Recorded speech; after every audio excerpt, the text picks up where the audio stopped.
If there's one word that I've seen on the internet that has been relentlessly abused by anybody who can profit from it, it's definitely the word harassment. Especially harassment on the internet. I want to talk about this because I'm getting sick and tired of people using this word and abusing them. By some of these people's warped definition of harassment, I got harassed too, from lots and lots of people constantly on the internet. Hell, me making this video can be in some ways a form of harassment. People have called me morons for reasons that I find equally moronic. People got real mad in the comment section of the things that I say on the internet, but that's fine. That's just trolls being trolls, and they have no power over me unless I make them. I know how to deal with these people day by day. Should I show this scene from Spongebob again? Do you have any sevens?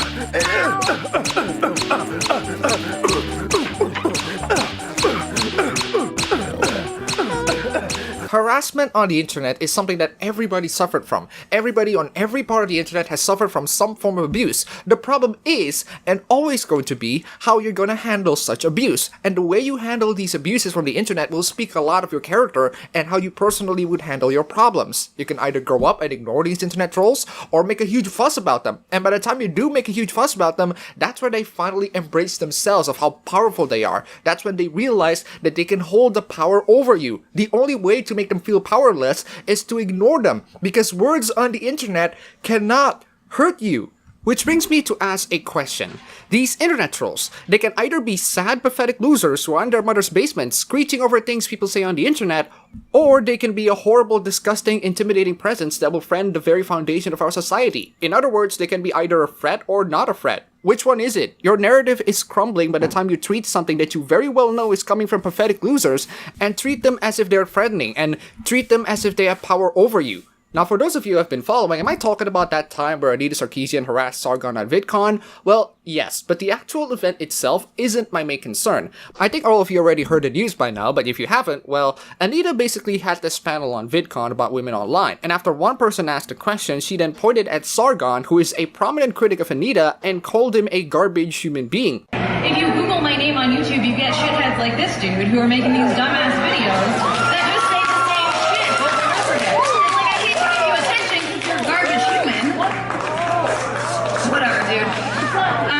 But it's, you know, like the fact that these dudes are making endless videos that just go after every feminist over and over and over again, I think is a part of the issue of why we have to have these conversations. You know, for someone who thinks that online harassment is a serious problem, she has absolutely no problem on calling one guy in the audience a garbage human being. I have one question.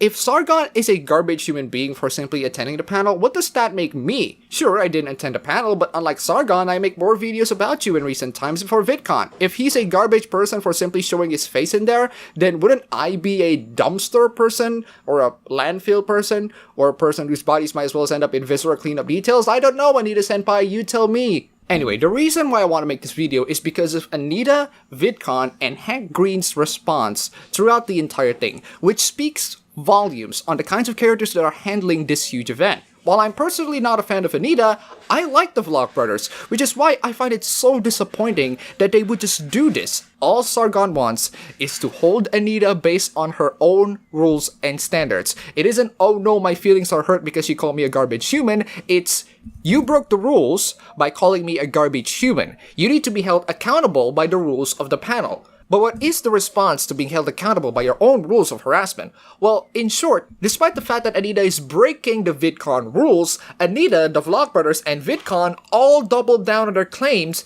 and think that they're doing the right thing. So first, let's get to Anita's entire response. On VidCon harassment and garbage humans. To kick off the Women Online panel at VidCon last Thursday, the moderator posed the question, why do we still have to talk about the harassment of women? Why are we still here? Just to suffer? I replied, because I think one of my biggest harassers is sitting in the front row. He showed up with several others. Together, his group took up the 2 front rows of the panel. Their presence was plainly not, as one of them later said in an apology video he posted on Twitter, to give us the chance we never gave them and to hear us out, but was intended to intimidate me and put me on edge.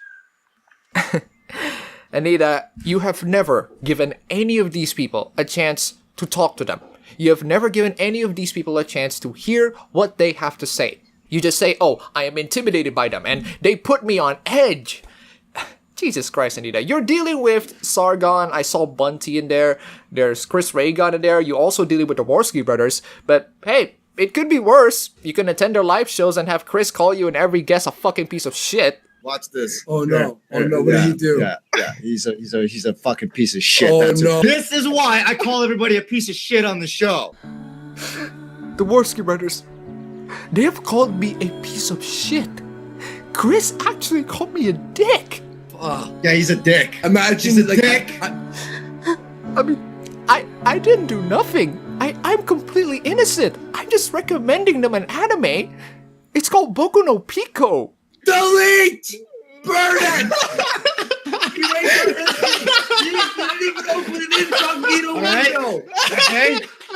Do I need to go on? It's the FBI outside.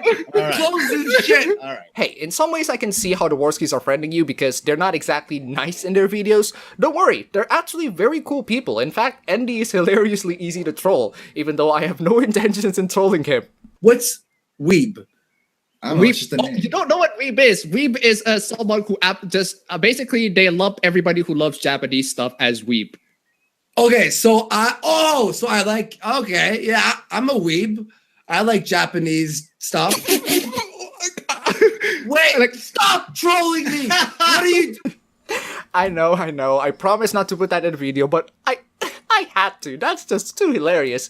Anyway, Andy and Chris and so many others, they come into your panel because they want to know and understand your viewpoints. And unfortunately, you're making things 10 times worse by calling Sargon a garbage human being. It would be a lot more hard-hitting if you called the Warskis, but no, you called Sargon, who is far nicer in videos than the Warskis. Jesus Christ, I've been a dick to the Warskis for the past couple of minutes. Sorry guys, I'm sorry. Next live stream, let's watch some quality hentais. Like Natsuyasumi. They will no doubt plead innocent and act shocked at what they characterize as the outrageousness of such allegations. This, too, is part of their strategy, gaslighting, acting in a way intended to encourage me and other targets to doubt ourselves and to wonder if all of this isn't just in our heads. But to anyone who examines their parents' behaviors with clear eyes, the intentions of their actions are undeniably apparent. Jesus Christ, Anita's projection is more than enough to create a deadly laser beam.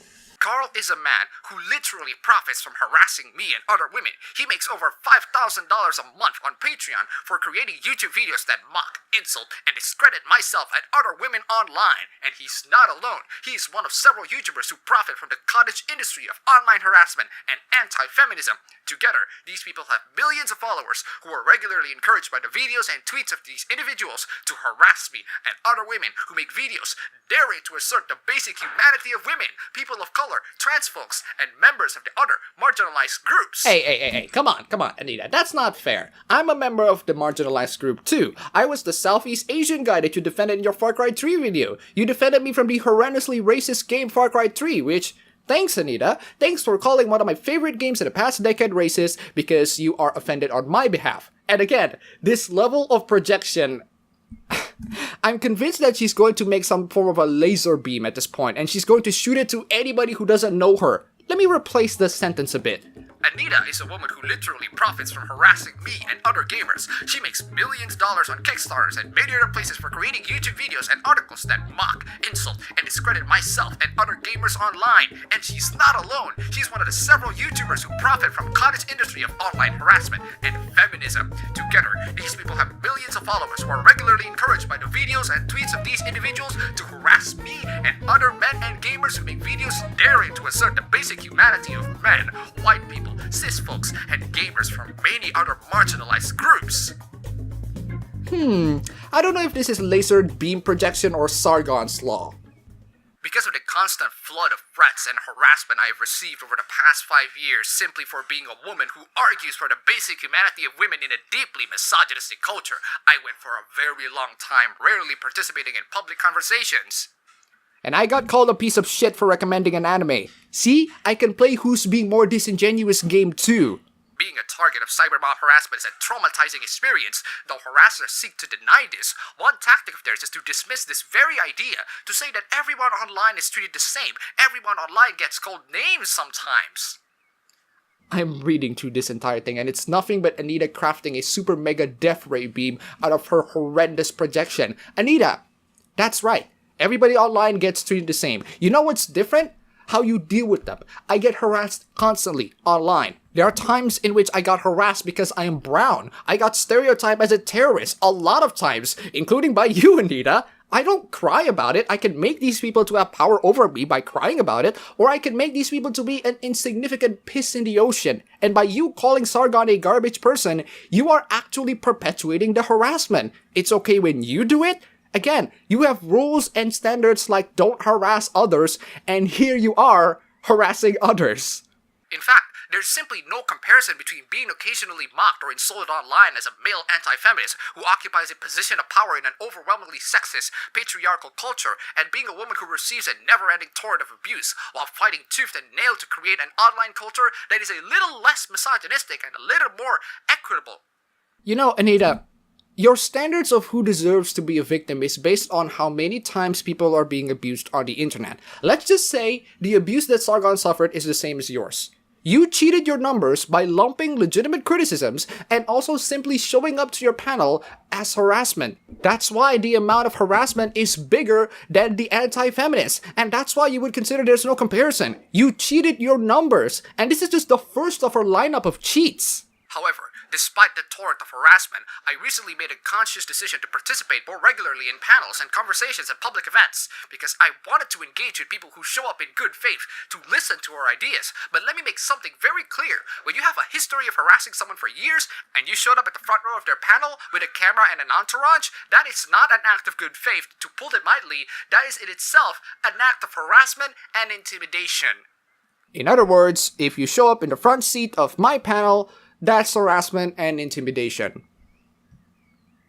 Billionaire social justice warrior. And now let's get into VidCon's response. Anita Sarkeesian might not be the best person in the room, but the most disappointing display comes from the Vlogbrothers themselves. One of the prominent figures of YouTube made the response, and their response is ridiculous.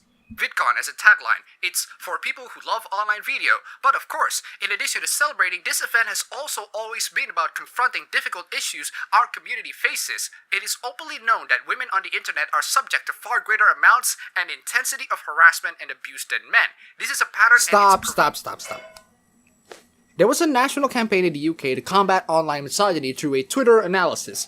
There were 3,000 mentions of sluts per day with a total of around 62,000, and apparently out of those 62,000 mentions of sluts, 61.3% of them came from women. We don't really know what the context the word slut is being uttered in. It's probably going to be horrendous, but to think that women are the victims in these situations are simply wrong. They can also come and harass other women too. It's openly known that women on the internet are subject to far greater amounts and intensity of harassment and abuse than men.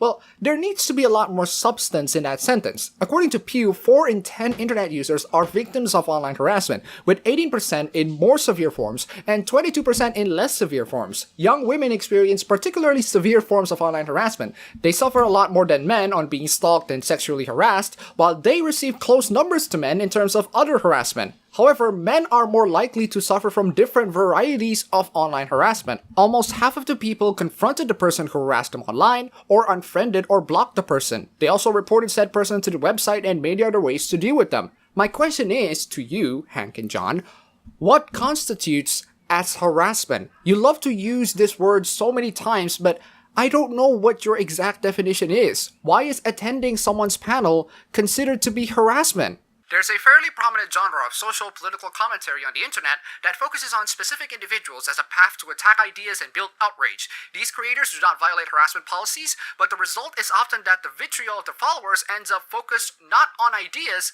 but on people, usually women. Yes, and thy name is Anita Sarkeesian.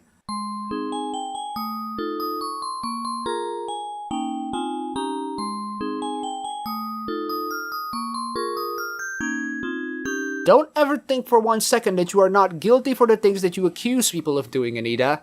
Many people in these communities end up believing the righteous thing to do is to friend, harass, and dock the thinkers they're arguing with. Whether or not this is an intentional strategy to cultivate harassment or an awful side effect, the result is some of the worst discourse and most intense harassment on the internet. Hank, John, if you're making a panel entirely based on how women are being harassed on the internet by internet trolls, you're only making these internet trolls to have more and more power. If you just ignore them, they would lose power. They would be a meaningless piss in the ocean. Don't make it significant. You have the power to make them, and yet you wasted for this. I'm honestly baffled on what kind of discussions that we should have over online harassment. The solutions are simple. Just block them or mute them, or if they're being seriously concerning, report them to the police. For God's sake, you have a panel in VidCon. You have enough power to do so to your harassers. You went to the UN, for God's sake. What are you waiting for? This year, we had a contingent of attendees, some who paid, some who snuck in with fake passes, who had been either the perpetrators of this harassment or had for years watched as the outrage they cultivated resulted in followers doxing, harassing, intimidating, and even threatening the lives of creators of these panels. Who? Who does this? Sargon? Name me one point in which Sargon harassed Anita Sarkeesian. Name me one point in which Sargon caused some form of outrage to dox or harass or intimidate Anita Sarkeesian. The only thing that I see in front of me was Sargon didn't do nothing and Sarkeesian just called him a garbage human being. It is difficult to imagine that this group of people who are aware that their channels have been base camps for years of harassment of some of the panelists did not realize that their arriving early to fill up the 3 front rows of a panel was gonna be intimidating. In any case, it looked like intentional intimidation to most people in attendance, and the panelists were understandably on edge throughout the discussion. Or they just want to hear and can't wait to hear what Anita had to say. Again, what is your definition of harassment? I really hate people abusing that word. During the panel, a panelist called out one of the audience members for being someone who has made her life very difficult and wished she didn't have to give him attention because he was a garbage human. Look, we don't want our panelists to insult our audience members, even when we completely understand that the comment exists in a much broader and pretty messed up context. No. Nope. You guys, Anita didn't say, what if I say this person is a garbage human being? Because that would mean there's context in that conversation. Anita said, this person is a shithead. Directly to Sargon. You know, if you guys are willing to learn the context from Anita, would you be willing to learn the context from Sargon? You can't be freaking serious. You can't be. She clearly broke the rules there. But you let her go because there's a much broader and pretty messed up context. You want to know what else is a much broader and pretty messed up context? Anita misrepresenting video games, calling everybody racist, sexist, misogynist, telling people that we're living in the patriarchy, not fulfilling her Kickstarter promise. I have videos showing exactly why and how she does all of that. Tons of people have done videos about her too. You can watch them. The only reason why you would not take any sort of explanation or context from Sargon is you're being deliberately malicious. And to that I say, who's the garbage person again? Our founder, Hank Green, talked with our panelists and said 2 things. 1, he told her that her comment had violated our policy, but that he understood that there was a broader context, which, to be clear, we were blissfully ignorant of until this weekend and remained inexpert in. 2, he apologized to her for not having been more aware of and active in understanding the situation before the event, which resulted in her being subjected to a hostile environment that she had not signed up for. That's amazing, Hank. That's freaking amazing. So all this time, you were just an idiot. You're willing to trust her completely in her words, but you didn't reach out to Sargon as to why he attended the panel. You didn't reach out to any of the anti-SJWs out there like the Warskis and Bunty and Chris Reagan, and you also apologized. Hank, you're an idiot. And this is the final nail in the coffin. This is a difficult situation to build policy to alleviate, but we ask that all the people involved consider the power of our actions and statements, both online and in the real world. But one specific note, if people attend VidCon to collect footage to later use in videos that criticize not just ideas, but focus on the outrage of their followers on individuals, they will not be welcome back. As in, if you're recording a panelist for breaking the rules, you are not welcome back on VidCon. Thanks, Hank. Thanks, John. Thanks for showing the world that you are willing to have a preferential treatment over specific individuals who break your own freaking rules. You said that you want to understand context, but what context? You're dealing with Anita Sarkeesian, the master of taking everything out of context. This makes me interested to learn what's gonna happen in the next year's VidCon. It will be more interesting, wouldn't it? Who's the next YouTuber that will completely lose my respect? The more surprising, the more depressing, the better. So don't disappoint me, 2018. Before we end this video, huge thanks to H5000 and Kendio for the places on Patreon. You guys are fantastic. That's all for the video today. If you like this, you can go ahead and click the like button and subscribe for more. If you wish, you can support me on Patreon or PayPal. Thanks for watching.